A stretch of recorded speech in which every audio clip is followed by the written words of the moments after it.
There's a museum in Oxford, England, where most visitors walk past the same glass case without a second glance.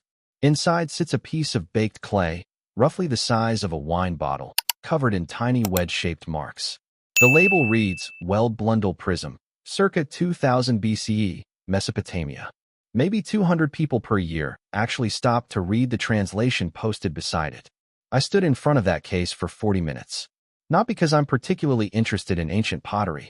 Not because the cuneiform script is beautiful, though it is. I stood there because of what the text actually claims.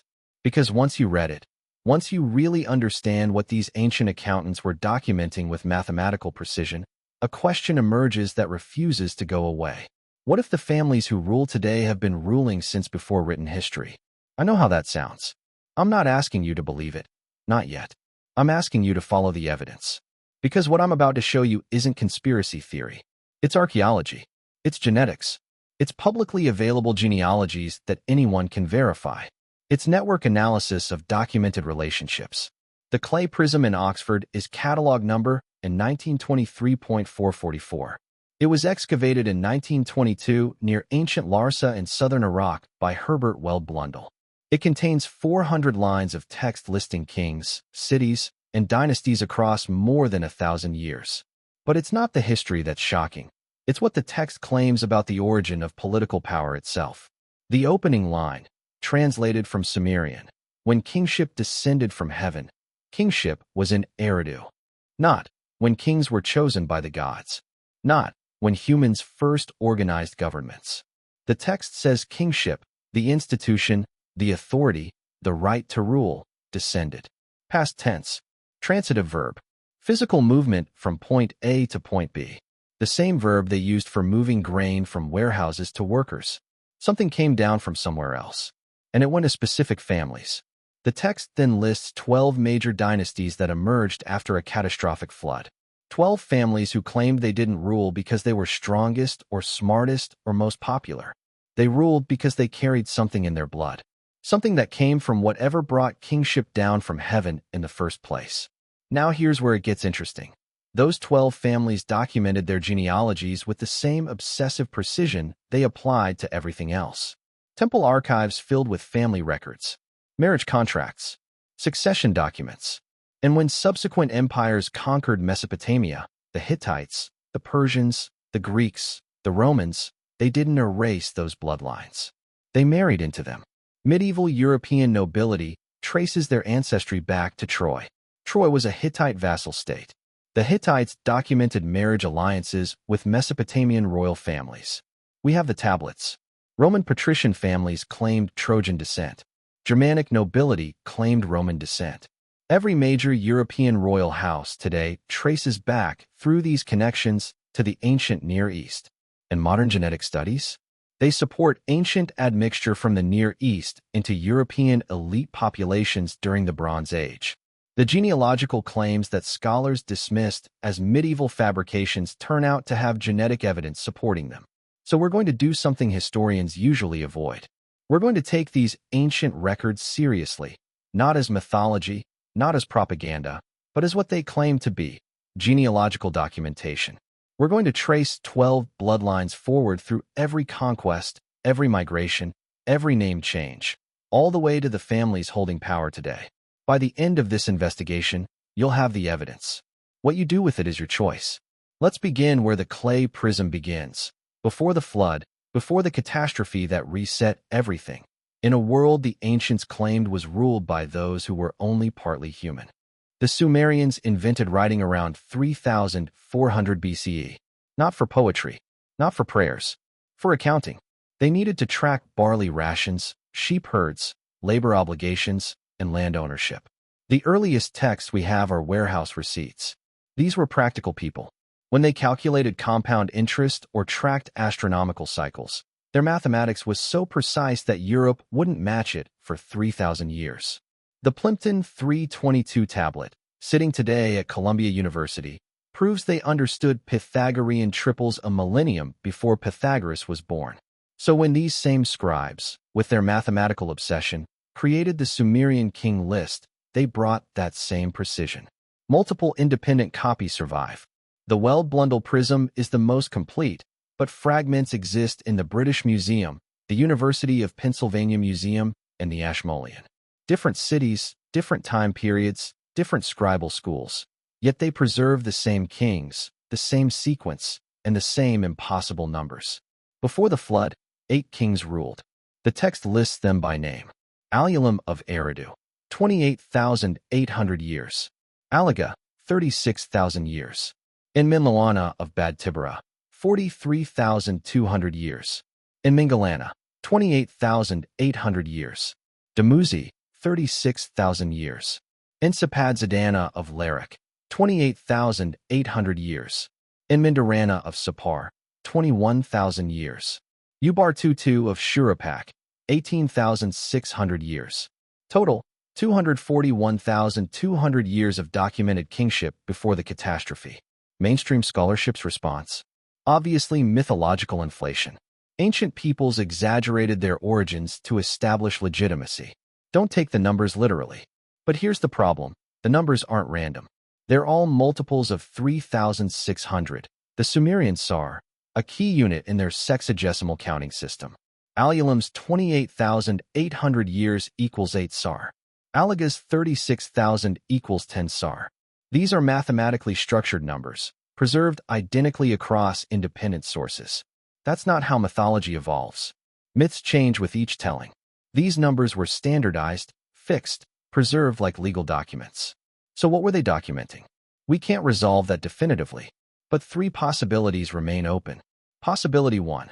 These are symbolic numbers encoding something other than literal years, perhaps generations, dynasties, or cycles of some kind. Possibility 2.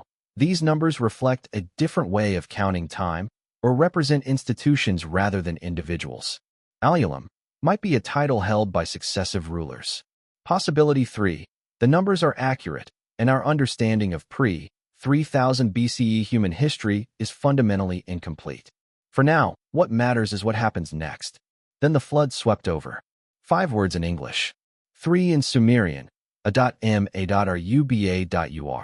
The flood came.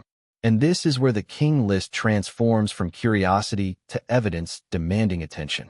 Because the flood isn't just mythology, it's geology.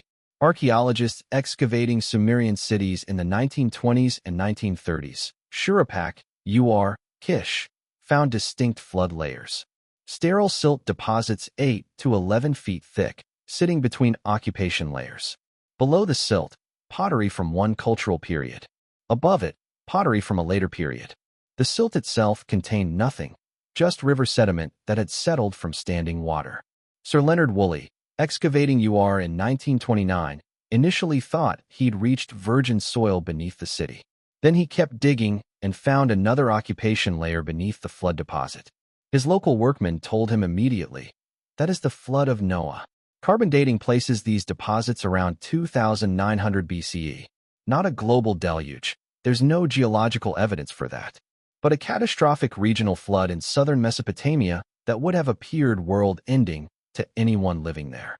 The Tigris and Euphrates, fed by snowmelt from the Zagros and Taurus mountains, occasionally produce devastating floods even today.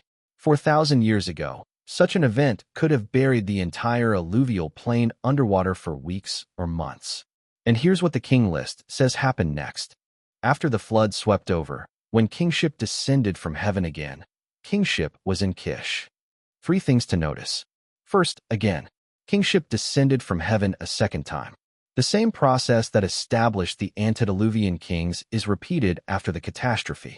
Second, the location changes. Before the flood, Eridu, the southernmost city. After the flood, Kish, further north. The center of civilization shifted with the survivors. Third, the reign lengths change. Post-flood kings still have impossibly long reigns by modern standards. The first king of Kish ruled 1,200 years, but the numbers are dropping. 1,200 instead of 28,800. Then 900. Then 600. Progressively approaching human parameters over the following dynasties. If these were pure inventions, why show decline? Why not maintain the impressive ancient numbers to make later kings seem equally legitimate? The pattern suggests the list is documenting something real, A transition from one kind of ruler to another, or one way of counting to another, or one reality to another. And crucially, the post-flood dynasties claim genealogical connection to what came before. They don't say the old world ended, and they started fresh. They say certain families survived the catastrophe. Those families carried forward the bloodlines established before the flood. Whatever divine-human mixing created the antediluvian kings didn't end. It continued through selected survivors. In the Eridu Genesis, preserved on tablet CBS 10673 at the University of Pennsylvania Museum, the Sumerian Noah figure Esdras doesn't just survive the flood.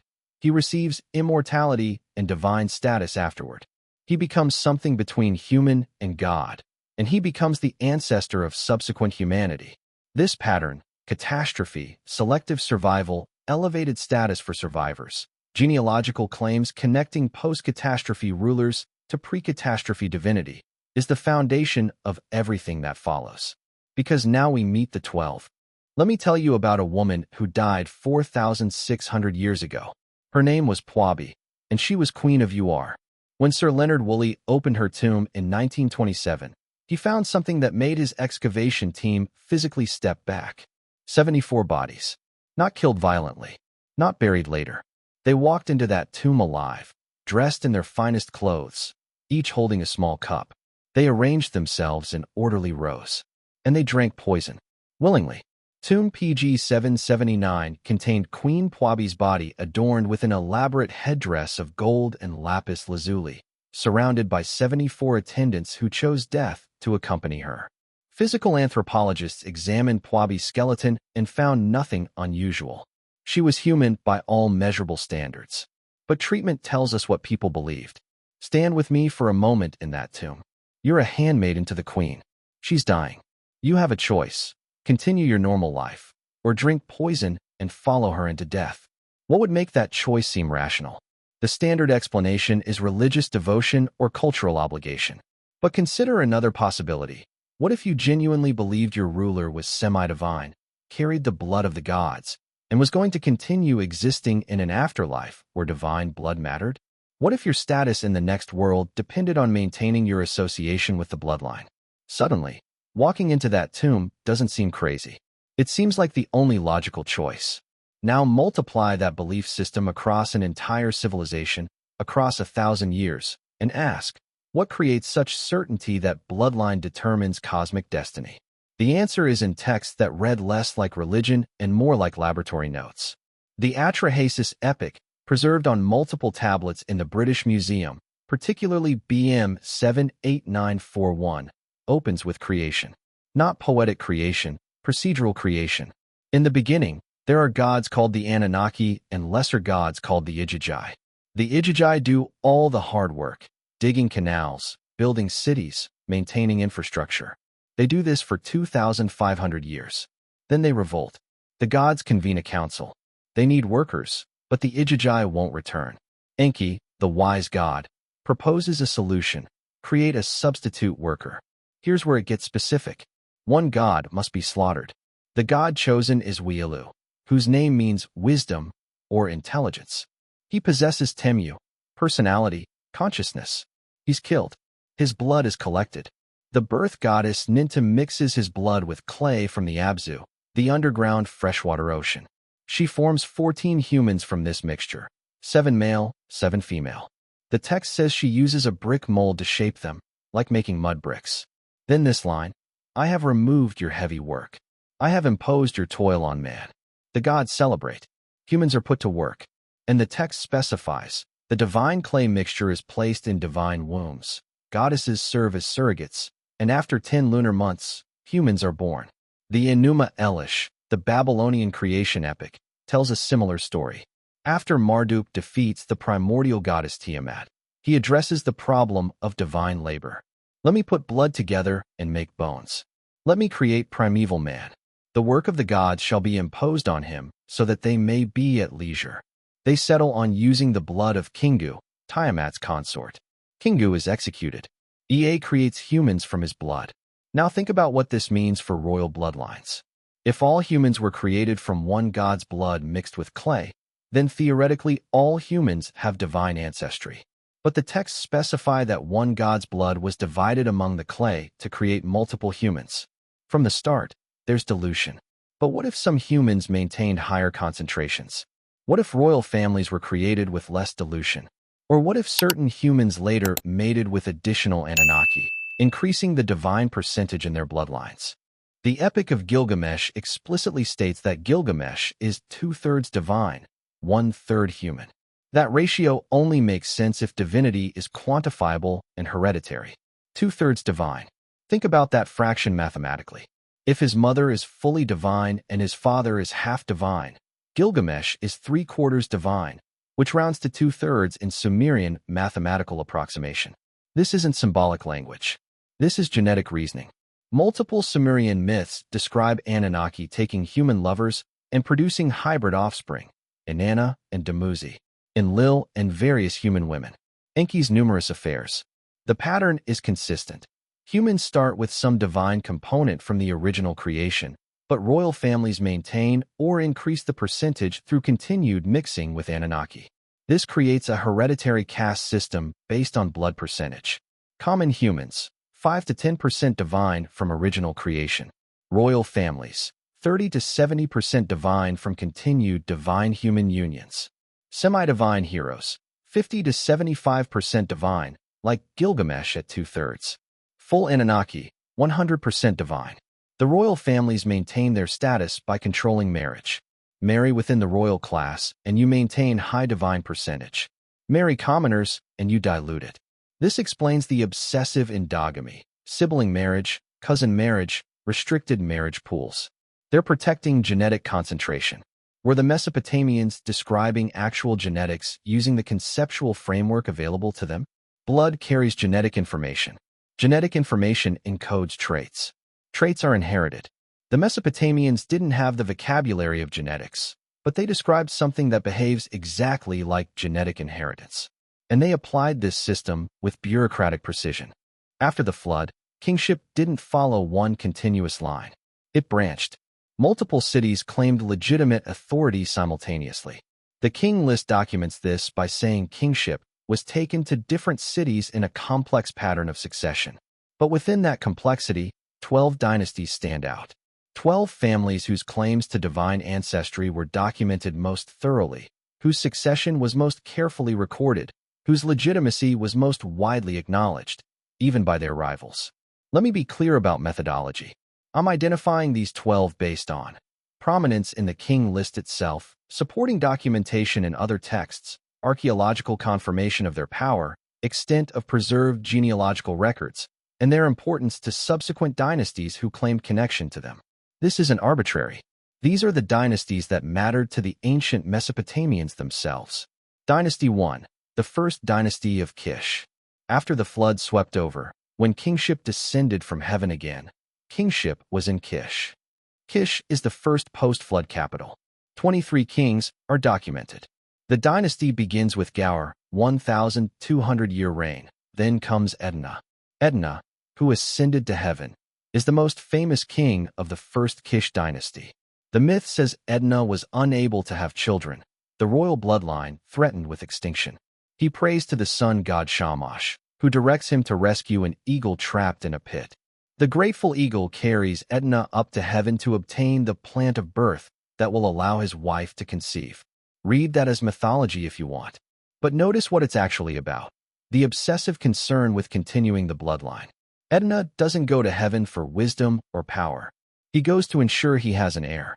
The maintenance of the royal bloodline is so important that it justifies a journey to the divine realm. He succeeds. His son Bailey is born and becomes king. The bloodline continues. Archaeological excavations in the 1920s, 30s confirmed Kish as a major power center with massive architecture, royal tombs, and evidence of centralized authority. And every subsequent dynasty that claims legitimacy looks back to Kish as the source of post-flood authority. Dynasty 2, the first dynasty of Uruk. Uruk is the city of Gilgamesh. The king list places him firmly in sequence. Son of Lugalbanda, ruler of Uruk, reigning 126 years. Gilgamesh's genealogy is preserved explicitly. His father is Lugalbanda, a human king, though myths suggest Lugalbanda was himself semi-divine. His mother is the goddess Ninsun, not a priestess representing the goddess herself. The epic states clearly, 2/3 of him is God, 1/3 is human. The Epic of Gilgamesh is ultimately about mortality. Gilgamesh, 2/3 divine, watches his friend Enkidu die and becomes obsessed with escaping death himself. He journeys to find Utnapishtim, the Akkadian name for the flood survivor, who has been granted immortality. Gilgamesh wants to know how to achieve the same thing. Why? Because he's 2/3 divine but 1/3 human, and that 1/3 is killing him. He's watching his divine nature war with his human mortality. Utnapishtim tells him, "You can't. Immortality was granted to me as a unique exception after the flood. The old world is gone. You're part of the new world, and in the new world, even the children of gods die." The epic is a lament for the loss of the antediluvian world, a recognition that something changed after the catastrophe. The bloodlines continue, but they're diluted. Archaeological excavations at Uruk confirmed massive early dynastic occupation. The city walls attributed to Gilgamesh in myth exist, perimeter walls enclosing over 2,000 acres, among the largest ancient city walls ever constructed. Dynasty 3, the first dynasty of Ur. Ur becomes the third major power center. The king list documents 4 kings of the first dynasty, beginning with Mesonepoda around 2600 BCE. And here's where archaeological confirmation becomes overwhelming. In the 1920s, Sir Leonard Woolley excavated the royal cemetery of Ur, 16 royal tombs from this period. The wealth was staggering: gold helmets, lapis lazuli jewelry, musical instruments. And the tombs included human sacrifices, dozens of attendants buried alive with their rulers. Queen Pwabi's tomb, which we've discussed, contained her body and 74 attendants. But she wasn't unique. Multiple royal tombs showed the same pattern. What we can observe is treatment. Rulers of the first dynasty of Ur were treated as fundamentally different from common people. The quantity of resources devoted to their burials, the human sacrifice, the preservation of their genealogies, all speak to a society that believed bloodline mattered at a metaphysical level. Dynasty 4, the dynasty of Awan. Awan is more mysterious, an eastern rival power in Elam, modern Iran. 3 kings documented, competing with Kish for supremacy. What matters is that even this rival eastern dynasty is included in the king list. Even foreign conquerors, if they held power over Mesopotamian territory, felt compelled to claim connection to the original bloodlines or were retroactively incorporated by later scribes. The pattern: legitimate authority requires genealogical legitimacy. Conquest alone isn't enough. Dynasty 5, the dynasty of Lagash. Lagash rulers left more inscriptions than almost anyone else in Mesopotamian history. The dynasty begins with Ur-Nansha around 2500 BCE. We have his foundation plaques, building inscriptions, victory monuments. His successor Eonatum's Stele of the Vultures, now in the Louvre, commemorates his victory over rival city Umma. The inscription describes Eonatum as the seed implanted by Ningirsu. Seed implanted, that's biological language. Not blessed, not chosen, but implanted, as if Ningirsu personally ensured Eonatum's conception. The most famous ruler of Lagash is Gudea, around 2144 to 2124 BC. We have 27 surviving statues of Gudea. We have his massive building cylinders, Cylinder A and Cylinder B in the Louvre today, over 1,400 lines documenting his divine selection and temple reconstruction. Gudea describes himself as chosen by Ningirsu. He receives temple plans in a dream directly from the god. Throughout, Gudea emphasizes his genealogy, connecting himself to earlier rulers, documenting his parentage, establishing legitimacy through bloodline. The priest-king model reaches its peak in Lagash. Gudea is simultaneously political ruler and high priest. There's no separation. Divine authority and political authority are unified in a person whose right to both comes from ancestry. Dynasties 6 through 12. Space constraints prevent detailing all 12 equally, but the pattern continues. 6. Umma, Lagash's rival, claiming divine patronage from the god Shera. 7. Edab, claiming universal rule from sea to sea. 8. Mari, Syrian outpost adopting Sumerian culture and bloodline claims. 9. The Akkadian Dynasty, Sargon's Empire, 2334 to 2154 BCE. His grandson Naram-Sin becomes the first king to claim full divinity during his lifetime, wearing the horned crown and receiving temple worship. 10. The Gutian Dynasty, mountain invaders who tried and failed to claim legitimacy, proving you can't fake the bloodline. 11. The Third Dynasty of Ur, 2112 to 2004 BCE, the Golden Age. Kings Nammu and Shulgi both claim divinity explicitly. Shulgi, the august god Nana begot me, not chose begot. 12. The Dynasty of Isin, claiming legitimate succession from Ur3 after its fall. These 12 dynasties, across 1,000 years, maintain the claim. We rule because of what runs in our blood. We are descended from beings who came from heaven, and they documented it obsessively because genealogical proof was legal necessity. The Third Dynasty of Ur represents the peak of Mesopotamian record-keeping, and that record-keeping gives us unprecedented insight into how bloodlines were actually managed. We have 120,000 administrative tablets from the Ur3 period sitting in museums today. Scholars estimate this represents 1 to 2% of the original archive. If that's accurate, the original archive contained 3 to 6 million tablets. The Ur3 state documented everything: grain rations, textile production, livestock transfers, beer brewing, bricks manufactured, labor assignments, tax collection, trade with foreign merchants, and royal family genealogy.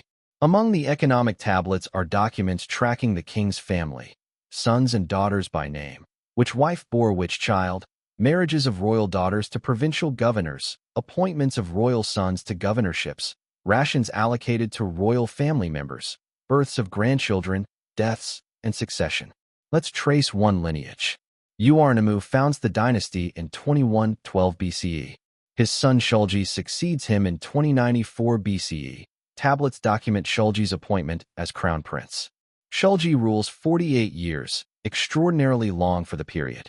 Shulgi has multiple wives and at least 6 documented children.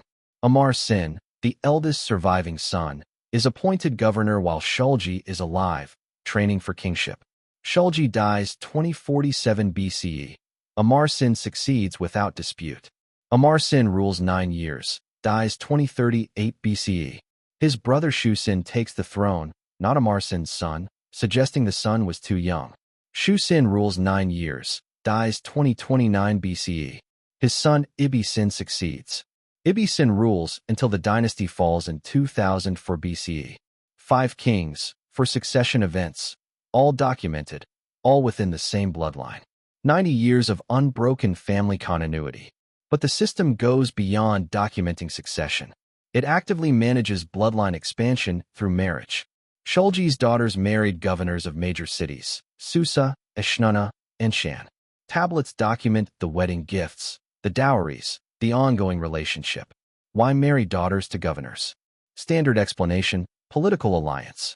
Governors bound to the king through marriage are less likely to rebel. But there's a genetic explanation too: spreading the royal bloodline.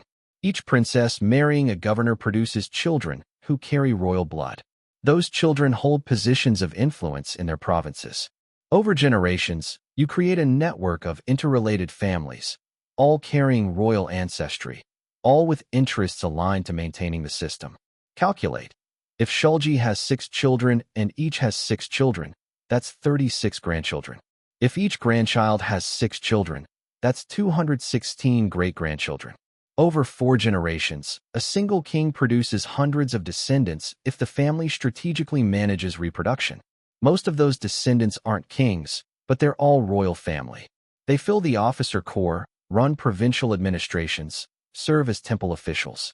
They marry into local elite families, spreading royal ancestry further. Within 3 or 4 generations, every elite family in the empire has some royal blood. The distinction between royal and noble becomes a matter of degree, not kind.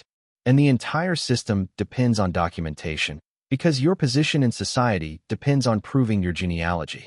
This is why temple archives preserved family records alongside economic records. They served identical functions, proving ownership. You own land through inheritance documented in legal tablets. You owned authority through bloodline documented in genealogical tablets. The standards of documentation were high. Mesopotamian scribes wanted names, relationships, dates. They cross-referenced records. They maintained multiple copies in multiple archives for redundancy. This system didn't end with UR3's fall. The dynasty of Isin continued it. The Old Babylonian period continued it.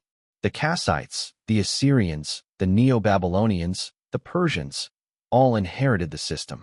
When we get to genetic evidence later, this documentary foundation matters.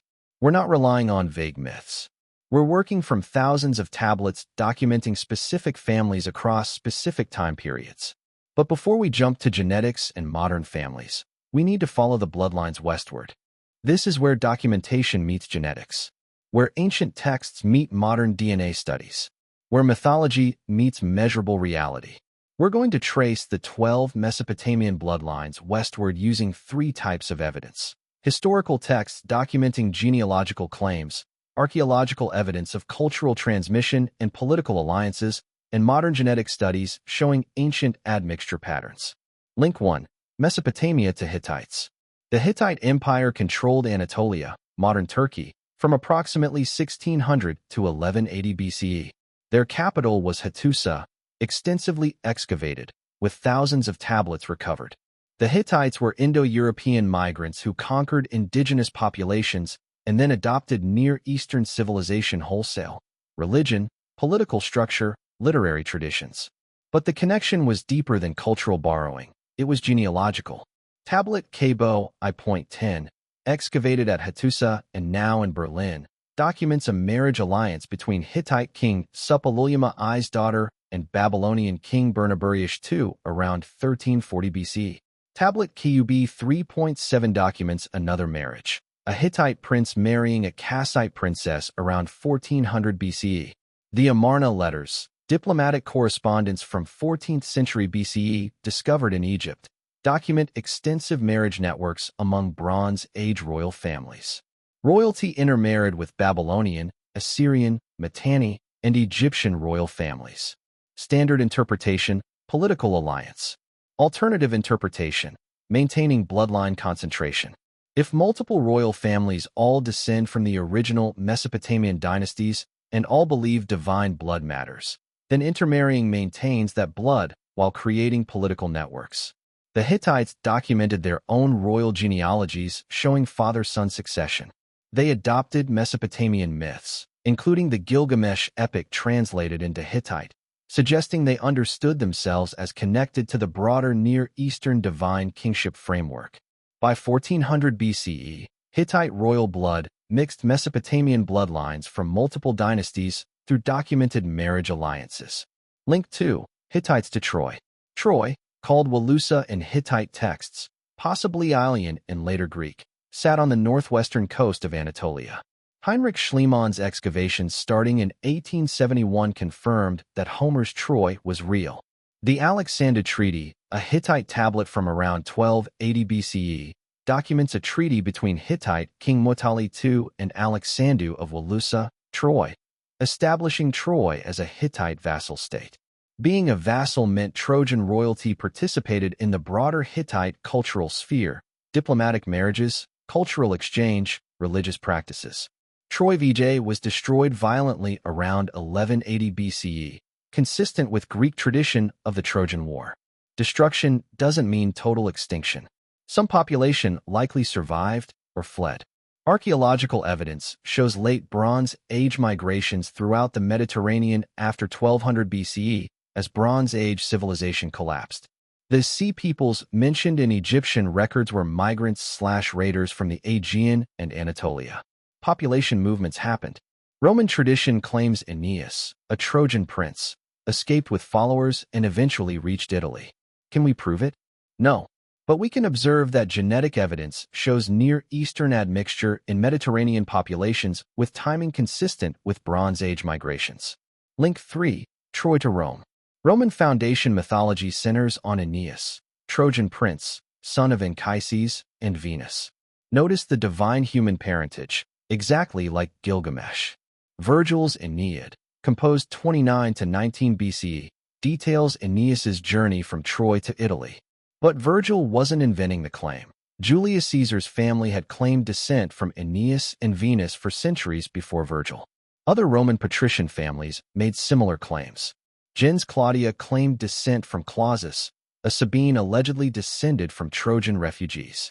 Gens Aemilia claimed descent from Aemilius, son of Ascanius, Aeneas's son. Livy's Ob Urb Condita, History of Rome from its Foundation, written 27 to 9 BC, treats Trojan origins as historically accepted, not poetic fancy. And wealthy Romans visited Troy. Augustus rebuilt the city of Ilion in the 1st century BCE, honoring it as his ancestral homeland. This wasn't symbolic. He spent resources maintaining connection to claimed ancestry.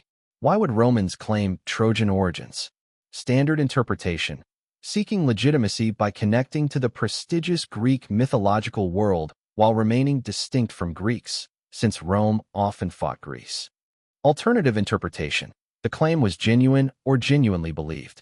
Trojan refugees had reached Italy, intermarried with local Italic tribes, and their descendants became the Roman patrician class. The divine bloodline claims transferred from Troy, via Hittite Mesopotamian connection, to Rome. Genetic evidence shows this is plausible. Link 4. Rome to medieval Europe. When Rome fell in 476 CE, political continuity broke, but genealogical consciousness didn't. Germanic kingdoms that succeeded Rome adopted Roman legitimacy frameworks. They claimed Roman authority, used Roman titles, and claimed descent from Rome. The Franks claimed they originated from Troy. Fredegar's Chronicle, 7th century, states, Franks descended from Francio, son of Priam, king of Troy. When Troy fell, Francio led refugees to the Rhine region where they became the Frankish people. The Liber Historiae Francorum, 8th century, repeats this claim. Gregory of Tours' Historiae, 6th century, documents the Merovingian dynasty's genealogy, presenting it as factual history. The Merovingian dynasty ruled the Franks 481 to 751 CE. They were overthrown by the Carolingians, but Carolingians married into Merovingian lines, maintaining genealogical continuity. The Habsburg family, which would dominate Europe 1282 to 1918, traced ancestry through multiple medieval noble lines, all claiming ultimate descent from Merovingians and thus from claimed Trojan Roman origins.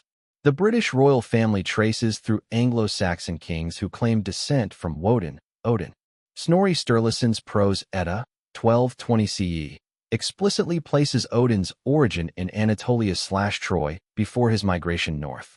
So we have documentation: European nobility claiming Eastern origins through Troy, ultimately connecting to the Near East. Is the documentation accurate? Let's look at genetics. Genetic evidence: Near Eastern admixture in European elite populations. Study 1. Olalde et al. 2018. Nature. The Beaker Phenomenon and the Genomic Transformation of Northwest Europe. Finding: the Bell Beaker culture, 2800 to 1800 BCE, introduced haplogroup R1b into Western Europe from the Pontic-Caspian steppe. Significance: R1b originated between the Black and Caspian Seas, spread through Anatolia and the Caucasus during the Bronze Age, then reached Europe. R1b is now the most common Y chromosome haplogroup in Western Europe, 80% in Ireland, Wales, Basque Country. Elite concentration: R1b appears at higher frequencies in documented noble families than in general populations. Study 2. Gretzinger et al. 2024. Nature Genetics. Ancient DNA reveals admixture history in prehistoric Aegean. Finding: Celtic Hallstatt period, 800 to 450 BCE. Elite burials show 37% carried haplogroup G2A, L497. Significance: G2A, L497 originated in the Caucasus/Near East during the Bronze Age. Its presence at 37% in Celtic elite burials, much higher than general population, indicates Near Eastern ancestry concentrated in the ruling class. Study 3.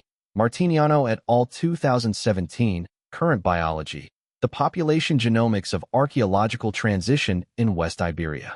Finding: Bronze Age Anatolia, including Troy region, Elite burials show haplogroup R1b, Z2103 at 41% frequency versus 8% in non-elite burials. Significance: elite families in Bronze Age Anatolia carried specific genetic markers distinct from commoners. These same markers appear in later European elite populations. Synthesis: the genetic studies demonstrate Bronze Age migrations brought Near Eastern ancestry into Europe. This ancestry concentrated in elite populations, not uniformly distributed. Elite families maintained genetic cohesion through restricted marriage over thousands of years. Specific haplogroups R1b, G2a, EV13 show elevated frequency in documented noble lineages. The timing matches Bronze Age admixture with continued endogamy, preserving it. This doesn't prove the genealogical claims are accurate in every detail, but it demonstrates the claims aren't pure fantasy. European elite families do carry measurable Near Eastern ancestry from the Bronze Age, concentrated through preferential marriage.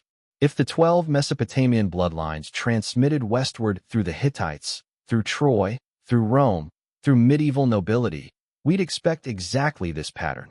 Near Eastern genetic markers concentrated in European elite families, preserved through endogamy. And that's what we find. We've traced ancient dynasties. We've examined transmission routes. Now we look at who holds power today and whether they connect to the bloodlines we've been tracking. This chapter presents observable, documented facts, genealogical records modern families maintain, genetic evidence connecting them to ancient populations, patterns of intermarriage within elite networks, and concentration of influence in specific sectors. European royal families. British royal family, current House of Windsor, name adopted 1917. Previously House of Hanover, 1714 to 1917, originally German. Before that, House of Stuart, House of Tudor, House of Plantagenet, Norman Conquest 1066. The Anglo-Saxon Chronicle, compiled 9th century, traces Anglo-Saxon kings back to Woden, Odin. Multiple Anglo-Saxon royal houses claimed descent from this divine ancestor. Snorri Sturluson's Prose Edda, 1220, states, there was a chief called Odin. His home was called Asgard. That's in what we now call Turkey. Chain, British royalty's Saxon origins Odin, claimed Anatolian source. Hittite cultural sphere, Mesopotamian dynasties. Genetic evidence. King et al. 2011 study showed British aristocratic surnames have elevated R1b markers consistent with Bronze Age Near Eastern origins. Spanish Bourbons, descend from House of Bourbon Capetians. French royal family 987-1328. Carolingians, Charlemagne's dynasty 751 to 987. Merovingian connections. Merovingian genealogies claim descent from Trojan refugees led by Francio, son of Priam. Genetic study. Olalde et al. 2013 identified Bourbon family haplogroup as R1b, DF27, originated in Pontic-Caspian steppe, spread through Anatolia during Bronze Age. Habsburg family dominated Europe 1282 to 1918 as Holy Roman Emperors, Spanish kings, Austrian emperors. Habsburg genealogical records trace ancestry through Edecanids, 7th century Alsatian nobility, with claimed connections to Merovingians. Trojan claims Mesopotamian connection. Habsburgs famously practiced endogamy to preserve bloodline. The policy produced genetic health problems, Habsburg jaw, other issues, but demonstrates bloodline consciousness persisting into modern era. Non-royal elite families. Rothschild family. Origins. Mayer Amschel Rothschild, 1744 to 1812. Frankfurt Jewish ghetto, built banking empire across Europe through 5 sons establishing branches in Frankfurt, London, Paris, Vienna, Naples. Genealogical claim. Family tradition states descent from Kohanim, Jewish priesthood. Kohanim claimed descent from Aaron, brother of Moses, 13th century BCE. Traditional dating. Genetic evidence. Skorecki et al. 1997. Thomas et al. 2000 studies found Cohen modal haplotype, Y chromosome signature J1, P58, present in 46% of Ashkenazi Kohanim, 56% of Sephardic Kohanim. Statistical analysis suggests common ancestor 3,000 to 3,300 years ago. J1, P58 originated in Levant/Mesopotamia. Interpretation. Kohanim tradition of hereditary priesthood parallels Mesopotamian priest families. If Levite priesthood incorporated or paralleled Mesopotamian priestly traditions, plausible given Mesopotamian cultural influence throughout ancient Near East, this could connect to Lagash priest-king model. Modern practice. Family maintained strict marriage patterns, often intermarrying well into the 20th century. Banking empire structured to pass through family lines. Genealogical consciousness evident. Rockefeller family. Origins. John D. Rockefeller, 1839 to 1937, American industrialist, founded Standard Oil, became world's richest person. Genealogical research. New England Historic Genealogical Society, 1990s, traced Rockefeller ancestry to French Huguenot origins, specifically Roquefeuille family. Languedoc nobility documented from 12th century.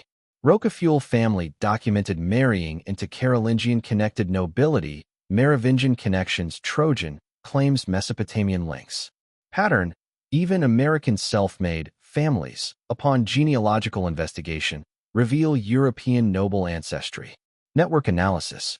If you created a network graph with nodes equals elite families, edges equals marriages, shared board memberships, organization memberships. Result, densely interconnected network. Key metrics. Average degrees of separation between elite families, 3 to 4, versus 6 to 7 for general population. Clustering coefficient. High. Elite families associates know each other. Core periphery structure. Clear distinction between core old bloodline families and periphery new wealth families integrating. Concentration of influence. Finance/banking. Central banks, Bank of England, Federal Reserve, ECB, show historical founding by or influence from families with documented elite ancestry. Federal Reserve, created after Jekyll Island meeting 1910. Attendees included Nelson Aldrich, whose daughter married John D. Rockefeller Jr., Henry Davison, J.P. Morgan partner, Paul Warburg, Kuhn Loeb and Company, Rothschild agent in U.S. Energy/resources. Standard Oil Empire, Rockefeller. Royal Dutch Shell, royal designation granted by Queen Wilhelmina of Netherlands 1907. De Beers, Cecil Rhodes Oppenheimer family, integrated into British elite. Media. Historical concentration. Hearst, News Corp, Murdoch family rapidly integrated into global elite. Pattern. Media ownership either from families with elite ancestry or rapid integration through marriage/philanthropy. Politics. U.S. political dynasties. Bush, Kennedy, Clinton, Roosevelt, Adams families all show documented connections to colonial elite families who traced to European nobility. European politics. Significant percentage of EU leadership comes from families with documented noble ancestry. International organizations. World Economic Forum, Davos attendance analysis shows 40 to 50% of regular attendees have documented connections to nobility or through marriage to elite families. Bilderberg Group, 50-60% have documented elite family connections. Council on Foreign Relations. Disproportionate representation from elite universities and families with political/social elite connections. The network structure is measurable and observable. It's not conspiracy theory, it's network analysis of documented relationships. We started with a clay prism in Oxford. We asked, what if this wasn't mythology? We traced 12 dynasties through 1,000 years of Mesopotamian documentation. We saw how they structured entire civilizations around the concept that bloodline determines authority. We followed those bloodlines westward through Hittites, Troy, Rome, medieval European nobility, to modern royal families. We found genetic evidence supporting Bronze Age Near Eastern admixture concentrated in European elite populations. We documented modern elite families and showed their genealogies trace back through medieval nobility to claimed ancient Eastern sources. We mapped their influence across finance, energy, media, politics, and technology. We observed patterns of intermarriage and power concentration. Now, what does it mean? The facts, not disputed. Ancient Mesopotamian dynasties claimed divine descent and documented genealogies obsessively for 1,000 plus years. Archaeological fact. Medieval European nobility claimed descent from Eastern sources, Troy, Anatolia, Historical fact. Modern elite families maintain genealogical documentation tracing back through medieval nobility. Documented fact. Genetic evidence shows ancient Near Eastern admixture in European elite populations. Scientific fact. Multiple peer-reviewed studies. Elite families preferentially marry within elite networks. Statistical fact via network analysis. Power concentrates in families with documented ancient ancestry claims. Observational fact. What remains uncertain? Are the genealogical claims accurate? Individual connections may be uncertain/exaggerated/fabricated. Who or what were the Anunnaki? Gods? Advanced humans? Non-human intelligences? Texts claim divine beings. Interpretation varies. Does bloodline matter biologically or only socially? Do elite bloodlines carry something measurable, or is bloodline consciousness purely cultural? Do modern elite families consciously understand themselves as preserving ancient bloodlines? They document genealogies and marry preferentially, but whether they understand this as preserving 5,000-year-old Mesopotamian divine bloodlines is unknowable from outside. Is influence concentration coordinated or coincidental? Do elite families coordinate through organizations or simply network naturally as wealthy people do? 3 frameworks. Framework 1. Mythology and coincidence. Position. Ancient claims were symbolic.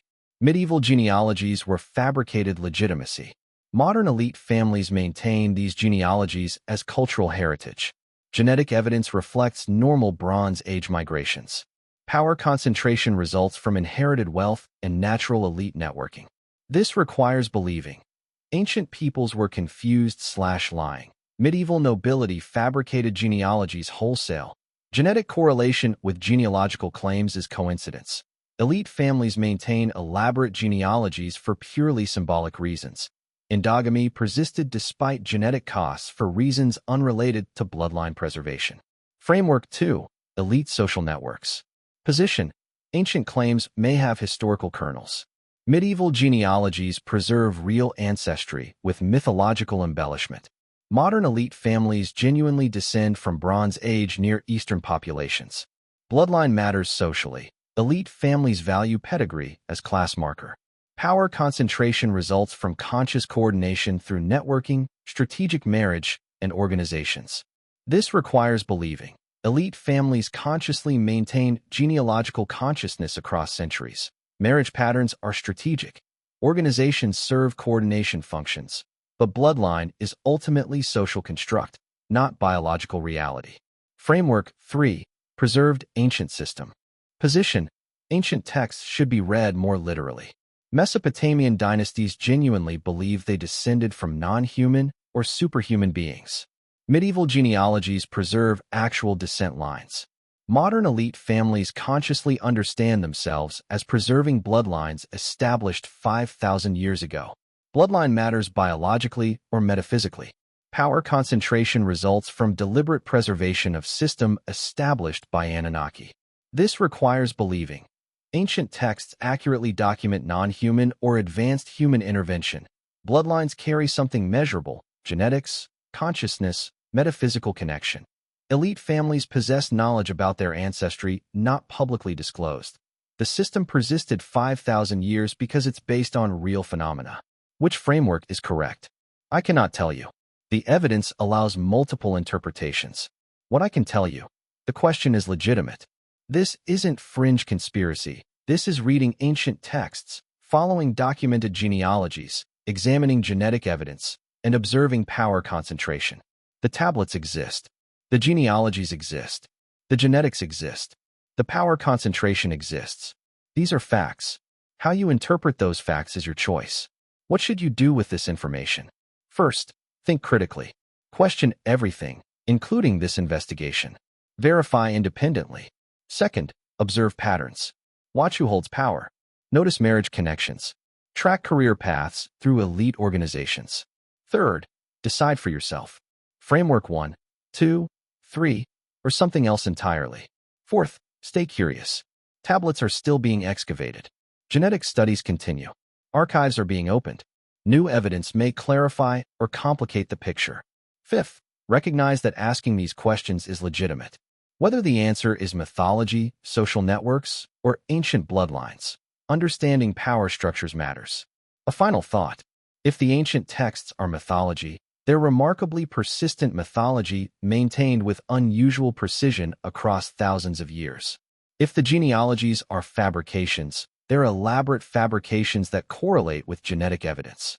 If power concentration is coincidental, coincidence consistently favors the same families. If elite families don't believe their ancestry matters, they act remarkably similar to people who do believe it. If bloodlines are social constructs, someone forgot to tell the DNA. Questions to take forward. When you see world leaders meet at Davos, do you wonder who their grandparents were?